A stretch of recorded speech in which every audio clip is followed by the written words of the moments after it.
Latest எபிசோடுகளை விளம்பரங்களே இல்லாமல் காணுங்கள்.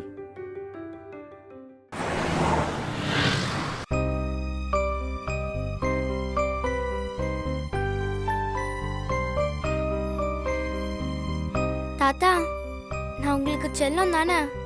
ஆமாண்டா, நீ எப்பவுமே என் செல்லம் தான். நீங்க அம்மா கூட எவ்வளவு வேணாலும் சண்டை போட்டுக்கோங்க, ஆனா என்ன வேண்டான்னு சொல்லிடாதீங்க தாத்தா. இல்லடா, சொல்ல மாட்டேன். பாட்டி, குழந்தையா இருக்கும் போது நான் இங்க தானே வளர்ந்தேன்.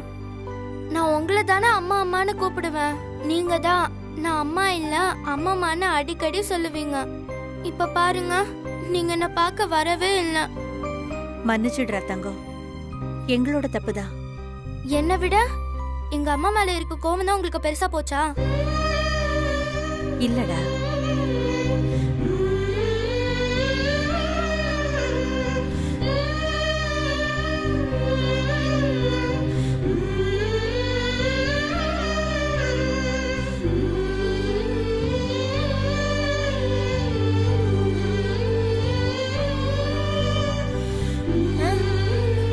இப்போதைக்கு இந்த வளையல் வாங்கியிருக்கேன், இத போட்டுக்க. சித்தி உனக்கு ஃபங்க்ஷனுக்கு ஒரு நல்ல தங்க வளையலா பார்த்து போட்டு விடுறேன், சரியா? நீங்க எனக்கு வளையல் போட்டு விட்டதே போதும் சித்தி. அது எந்த வளையலா இருந்தா என்ன? அட யார் இவ? இவ ஒருத்தி அவளே போடுறேன்னு சொல்றால, நீ என்ன வேணான்னு சொல்ற? போட்டேன்னா மலரே, நீ பண்ணிடுவேன்னு எனக்கு தெரியும் மலரே.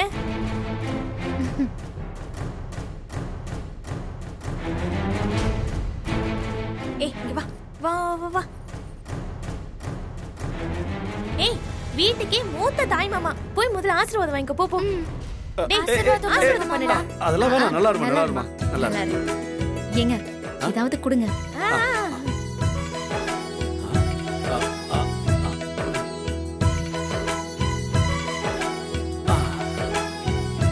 இந்தாம்மா.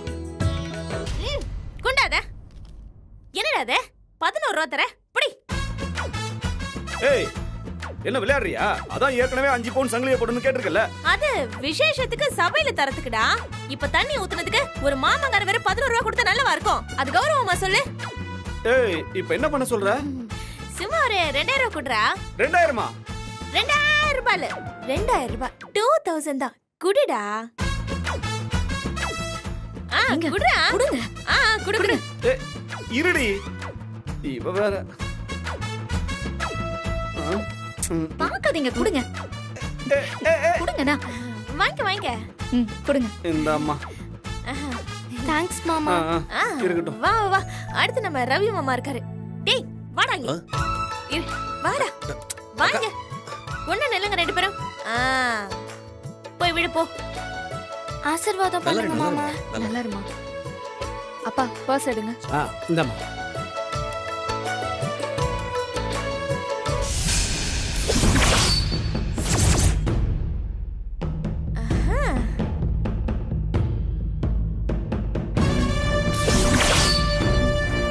வாங்கி குடுறா.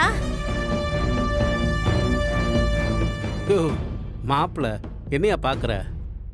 இதுல எல்லாம் மான ரோஷம் பார்க்க கூடாது. என்னமோ புதுசா வாங்குற மாதிரி யோசிக்கிற. நீ இத்தனை வருஷமா வழக்கமா வாங்குறது தானே? கொஞ்சம் இரு.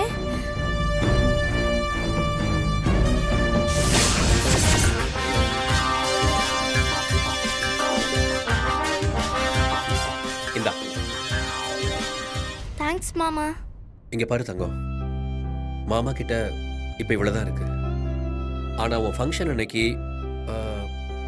மாமா பெருசா செய்வேன். ஓகே? பெருசானா இதே 100 ரூபாய ஒத்த ரூபாவா கொடுப்பியா? ஐயோ, இதெல்லாம் என்னைக்கு உருப்பட போதோ. கொஞ்சம் சொன்ன மாதிரி செஞ்சிடுறா. அங்க வந்து சபையில நான் அசிங்கப்படுத்தாம பாத்துக்கோடா. ஏய் உமா, எடுத்த காசை உள்ள வைக்க கூடாது, கொடுத்துரு. பரவாயில்ல, குடு குடு. தேங்க்ஸ் அத்தை. ஏய், தாத்தா கால விழுந்து ஆசீர்வாதம் வாங்க. ஓடு ஓடு ஓடு. விடு விடு. நான் ஆசீர்வாதம் நல்லா பண்ணுங்க இருமா, நல்லா தாத்தா. இந்தம்மா. அம்மா. மாமா, இந்த குடும்பத்துல கௌரவத்துக்காக என்ன வேணாலும் செய்வாங்கன்னா அது நீங்க மட்டும்தான். இந்த தனிகா எதை செஞ்சாலும் சிறப்பா செஞ்சாலும் இருக்கணும்ல. போ பாட்டி கால் விழுந்து ஆசீர்வாதம் வாங்கிக்கோ போ. என்ன ஆசீர்வாதம் பண்ணுங்க பாட்டி. நல்லா இருமா, நல்லா. வா வா.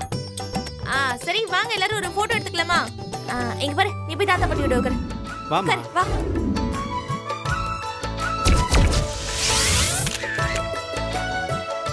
மாமா, ஆ?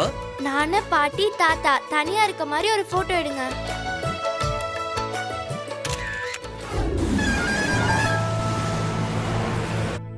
மானூத்து மந்தையில மான்குட்டி பெத்த மயிலே, பொட்டப்புள்ள பிறந்ததுன்னு பொலி காட்டில் கூவும் குயிலே, தாய் மாமசி சுமந்து வாராண்டி, அவன் தங்க கொலுசு கொண்டு தாராண்டி.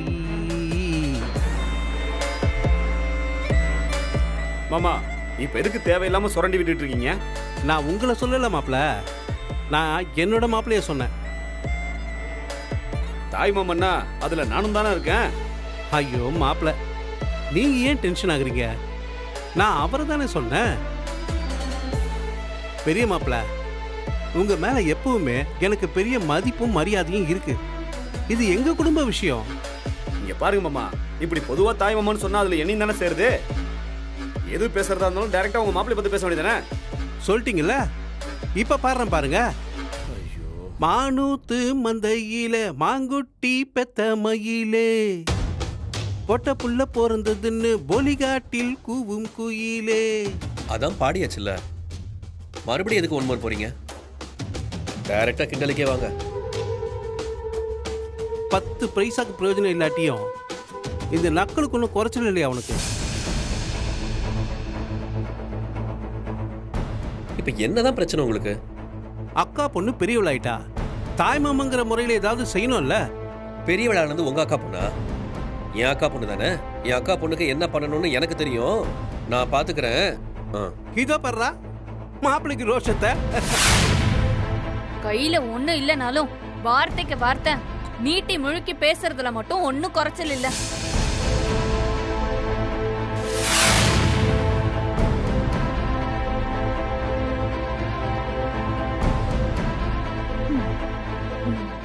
இங்க பாரியா, நமக்குள்ள 1000 பிரச்சனை இருக்கும். அது நம்மளோட போட்டோம். ஆனா ஒரு சபையில போய் நிக்கும் போது உன்னை பார்த்து என்னன்னு சொல்லுவாங்க? ஒரு நல்ல வேலையில இருந்தா டாக்டர் வராரு, ஆபீசர் வராருன்னு சொல்லுவாங்க. ஒரு பிசினஸ் மேனா இருந்தா முதலாளி வராருன்னு சொல்லுவாங்க. ஒண்ணுமே இல்லாம போனா இன்னாரோட மகன் வராருன்னு சொல்லுவாங்க. ஆனா அதை பத்தி நீயும் உங்க அப்பனும் கவலைப்படுற மாதிரி தெரியலையே எனக்கு. ஆனா தனிகாச்சல மருமகன் வரான்னு சொன்னா அதுல என்னோட கௌரவமும் இருக்குல்ல. அங்க போய் நீ 51 101ன்னு மொய் செஞ்சா என்ன பத்தி என்ன நினைப்பாங்க? ஏங்க, நீங்க எதுவும் பண்ண வேண்டாம், அமைதியா இருங்க. அவன் பேசுற பேச்ச பார்த்துட்டு என்ன சும்மா இருக்க சொல்றியா? விடுங்க, அவர் பேசிட்டு போட்டோம். இங்க பாரியா, 4 சவரமோ 5 சவரமோ உமா கிட்ட கேட்டு வாங்கி சபையில சீர் செஞ்சுடு. அப்புறம் அங்க போகும்போது இந்த கருப்பு வேஷ்டி தலையில முண்டாசோடெல்லாம் போகாத. அதெல்லாம் உன் சமயக்கார வேலையோட நிறுத்திக்க. ஒரு நல்ல பட்டு வேஷ்டி சட்டை நான் வாங்கி தரேன், அதை கட்டிட்டு போ. போட்டுக்கிறதுக்கும் கழட்டி மாட்டுறதுக்கும் மானம் என்ன? வேஷ்டி சட்டையா? என் அக்கா பொண்ணுக்கு என்ன செய்யணும்னு எனக்கு தெரியும், நான் பார்த்துக்கிறேன். அந்த சங்கிலிய நானே பார்த்து நான் அவளுக்கு செஞ்சுக்கிறேன். யோ, அது என்ன சைக்கிள் செயினா? தங்க செயின்யா, தங்க செயின். தங்கம் என்ன விலை விற்குதுன்னு தெரியுமா உனக்கு? இங்க பாருங்க, என் அக்கா பொண்ணுக்கு ஒரு மாமனா சபையில வச்சு 5 பவுன் சங்கிலி நான் போடுறேன். ஆமா, கிழிச்சிங்க. ஃபங்க்ஷனுக்கு இன்னும் 4 நாள் கூட முழுசா இல்ல. அதுக்குள்ள இவரால ஒரு குண்டு மணி தங்கம் கூட வாங்க முடியாது. கிழிக்கிறது கழட்டுறது எல்லாமே எங்களுக்கும் தெரியும். இது ஒரு சவாலாவே எடுத்துக்கிறேன். ஃபங்க்ஷன்ல எல்லார் முன்னாடியும் நான் சொன்னதை செஞ்சு காட்டுறேன். யோ சவாலியா, நீ மட்டும் அதை செஞ்சிட்டா நிறைஞ்ச சபையில அங்க எல்லார் முன்னாடியும் லாபம் காலை தொட்டு கும்பிடுறியா? ஒரு மாமனார் பேசுற பேச்ச பத்தியா? யோ, முதல்ல ஒரு பெரிய மனுஷன் மாதிரி பேச கத்துக்கையா. நீ எல்லாம் என் காலில் விழவே தேவையில்லை. என் அக்கா பொண்ணுக்கு என்ன செய்யணும்னு எனக்கு தெரியும். நீ இத்தனை வருஷம் கிழிச்சதை தான் நாங்க பார்த்தோமே, இதையும் பார்க்கறோம். யோ சவாலியா, சவாலியா பார்க்கலாம். பார்க்கலாம். உமா, பார்க்கலாம். போயிட்டு வரேன். சரிப்பா.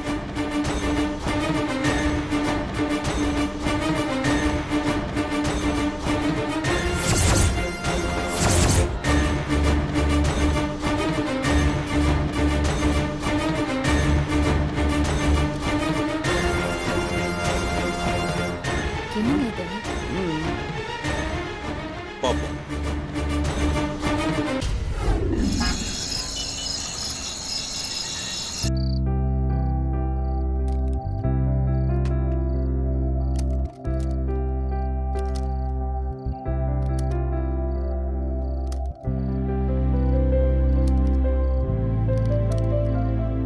என்னங்க என்ன? நைட்டுக்கு என்ன சமைக்கட்டும்?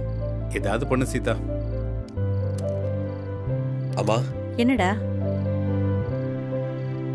டேய், நீ என்னடா எப்ப பார்த்தாலும் குட்டி போட்ட பூனை மாதிரி இங்கேயே சுத்திக்கிட்டு இருக்க? இங்க பாரு, வேலை இருக்கும்போது சொல்லி அனுப்புறோம், அப்போ வந்தா போதும். போய் வேற பொழப்பு இருந்தா பாரு. பெருசா சவால் மட்டும் விட தெரியுது. இங்கேயே சுத்தி சுத்தி வந்துகிட்டு இருந்தா சொன்னது தானா நடந்துருமா? போய் என்ன பண்றதுன்னு பாரு. இன்னும் 4 நாள் தான் இருக்கு. சும்மா பேசுறது மட்டும் பெருசா பேச வேண்டியது. என்னம்மா ரிப்பேரா?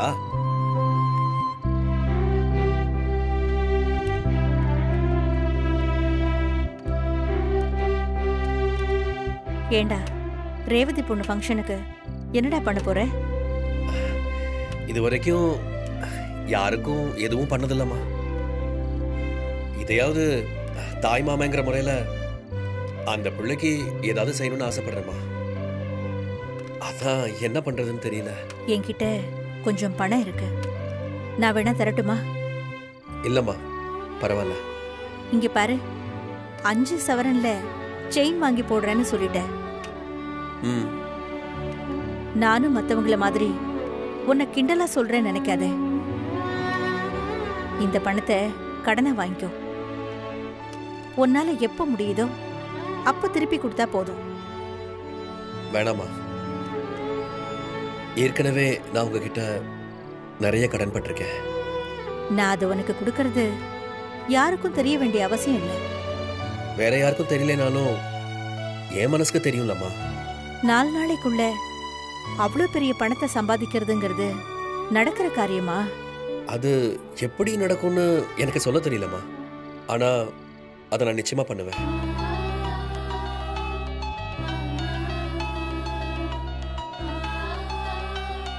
டேய் ரவி, சாப்பிட்டியா? ஆ, சாப்பிட்டேம்மா. ஹலோ, சொல்றா. ஆமா.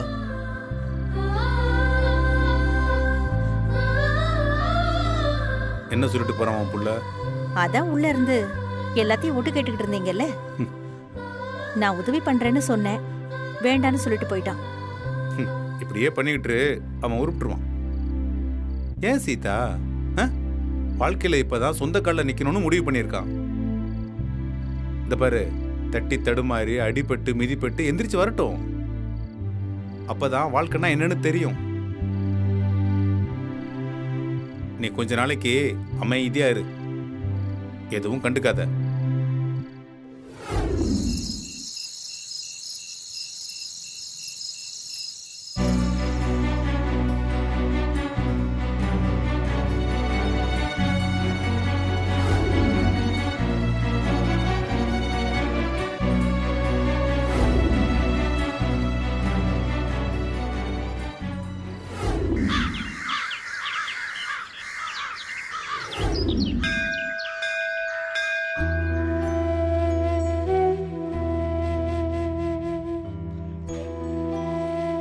என்னால உங்களை புரிஞ்சிக்கவே முடியலையே.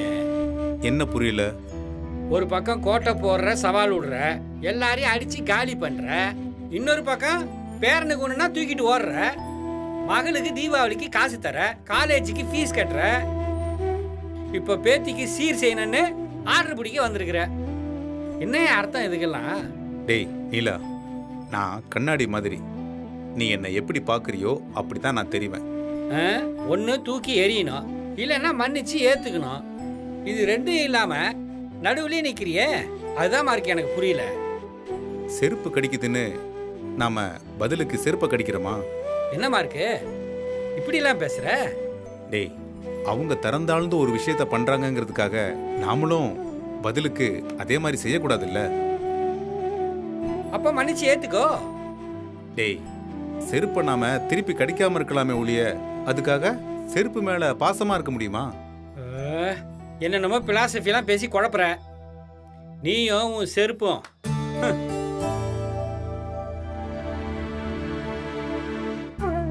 நீலா, வணக்கம் சார்.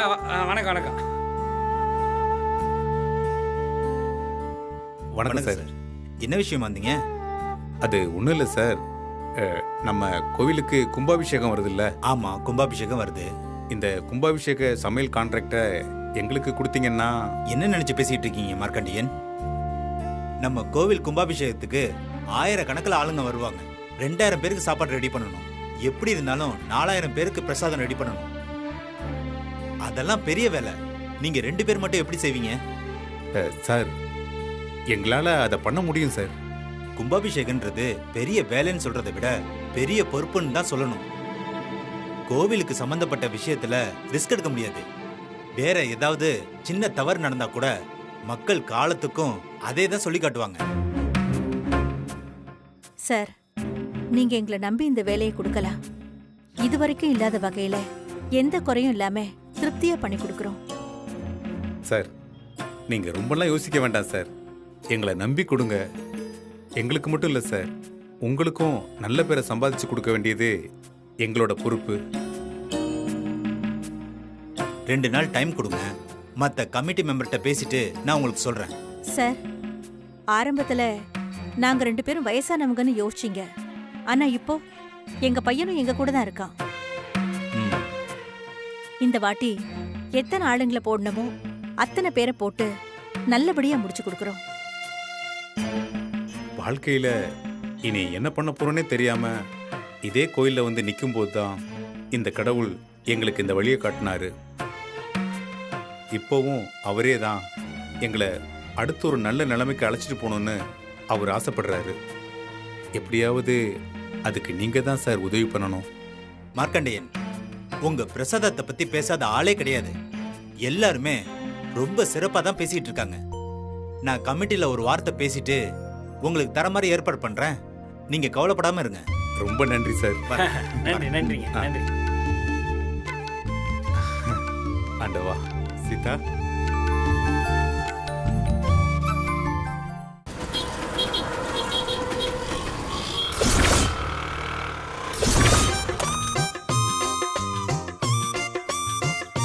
ஏய் ரவி மாமா. யாருப்பா? யார் வேணும்? அண்ணா, என்ன தெரியலையாண்ணா? தெரியல. ராஜண்ணா. என்ன? என்னண்ணா தெரியலடா. யார் நீ? நான் ரவியோட 8வது கிளாஸ்மேட்ண்ணா. குமாரு, கொய்யா தோப்பு குமாரு. ஹேய், முட்டைக்கண்ணு குமாரு. அட, எப்படிடா இருக்க? நல்லா இருக்கேண்ணா. என்ன வேலை பார்க்குற? கான்ட்ராக்டர்ண்ணா. கான்ட்ராக்டரா? அடேங்கப்பா, பில்டிங் கான்ட்ராக்டரா? பெயிண்ட் அடிக்கிற கான்ட்ராக்டர்ண்ணா. பெயிண்டா? சரி, என்ன இந்த பக்கம் திடீர்னு? அது ஒன்றும் இல்லைண்ணே, நம்ம ரவி வேலை வேணும்னு கேட்டான், அதான். ரவி வேலை வேணும்னு உன்ன கேட்டான்? ஆமாண்ணே. வாடா. ஆமா, எப்போ வந்த? இப்பதான் வந்தேன். சரி, போலாமா? போலாம்.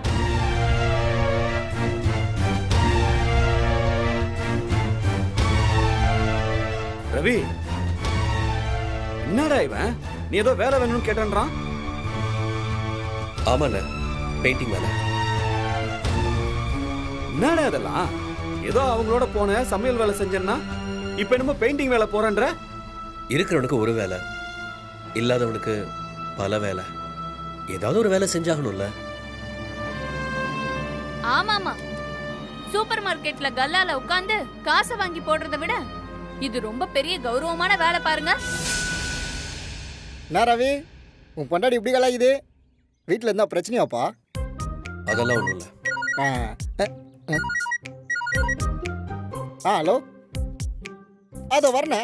அப்படியா? அதெல்லாம் ஒன்றும் இல்லை. ரவி, ஒரு நிமிஷம் பேசிட்டு வந்துடுறேன். போயிட்டு வா. என்னடா சொல்ற? மெய்யாலுமா?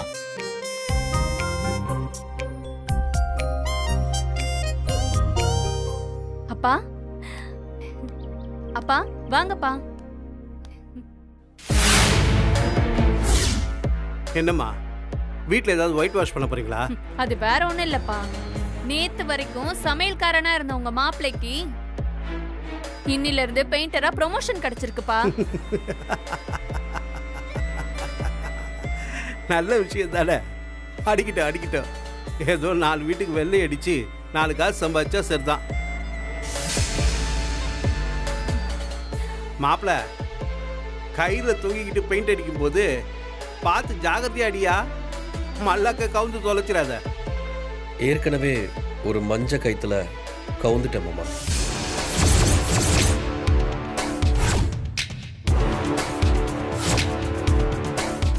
இனி எந்த காலத்திலையும் நான் கவுந்துட மாட்டேன். ரவி, கிளம்பலாமா? போலாம்டா. என்னவா இது? இந்த வீடு இப்படி ஆயிடுச்சு. சமையல்காரன், பெயிண்டரு, மெக்கானிக்னு இந்த லொக்காலிட்டியில நம்ம வீட்டுக்குள்ள பிறந்து வளரக்கூடாதுமா. அதை கையில் வச்சு வேணாமா? சரிடா, இந்த வீட்டை மாத்தியே ஆகணும். சரிடா வரேண்ணே. போலாமா? போலாம்டா.